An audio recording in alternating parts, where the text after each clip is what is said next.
Hey everyone, Eric Bible with the Bible Team at Neo Home Loans, coming to you today with what interest rates are doing.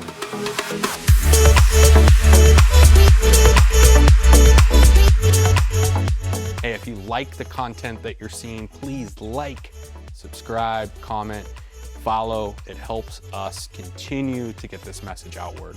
So hey guys, I know it's a little redundant, but what rates are doing every single day, we get client and referral partners asking us what's happening in the market. So I just want to continue to have an open dialogue around where rates are, where they're expected to go, and really just, state of the union, if you want to call it. So here we are, start of the fourth quarter. There's been a tremendous amount of movement as of recent in the mortgage market, and really it's over looking back to the last couple of weeks, it's indicative of the rebuilding effort post-pandemic. We've discussed in videos past inflationary concerns, so the devaluation of money. We've got obviously the pandemic and its impact, COVID restrictions, travel restrictions.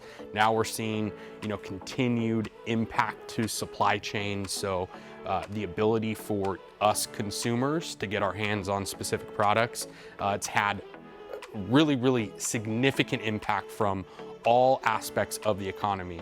Why I bring that up, why I share that with you, and how it's tied to mortgage rates. Well, mortgage rates are really a benchmark around long-term debt, what yields do, so what you invest today and what it pays over a long period of time. And investors look at that as really a safe haven. When we've got this explosive kind of movement in the stock market, where it's, wild up, wild down, wild up, wild down, money will sometimes pour into the bond market, which will ultimately dictate what interest rates do. As demand increases, rates lower, and vice versa.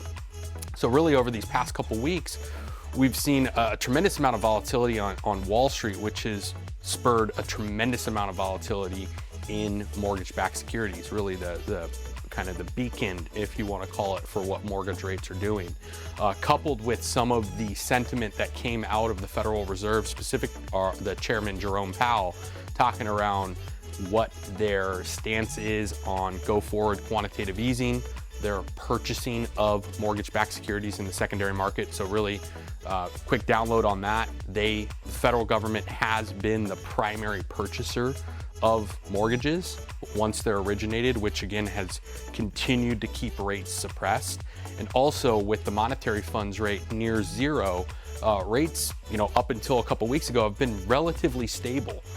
Once they came out and really started to giving direction, and Jerome Powell with the Federal Reserve and their direction, that once they gave clear direction around where their stance is from a purchasing standpoint of mortgage-backed securities, they're going to gradually taper off the expansive purchasing. They were purchasing upwards of 5 billion mortgages a day.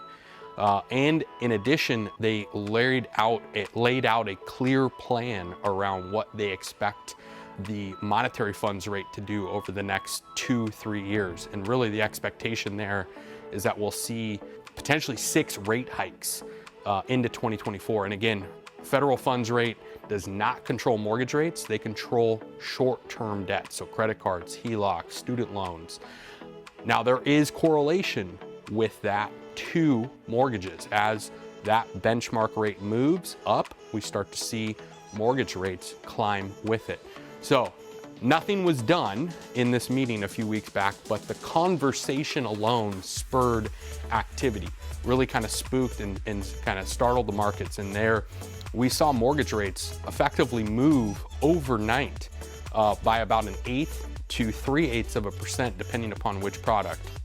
And really since then, so this was, the latter part of September 2021 and into the start of the fourth quarter, we've really not found a new footing where rates have kind of fallen back off. So we're seeing, rates low 3s in some instances. And I share all this with you just as, a point of context. Rates where, yes, they have climbed from their all-time lows, they're still at phenomenal levels. I mean, really near historic lows. you rewind the past 60 years, average rate of interest is just over 6%. We're talking about 30-year fixed rates still in the low threes. So it's still a phenomenal opportunity for you to purchase or refinance. With that, we would love the opportunity to dig deeper into this with you.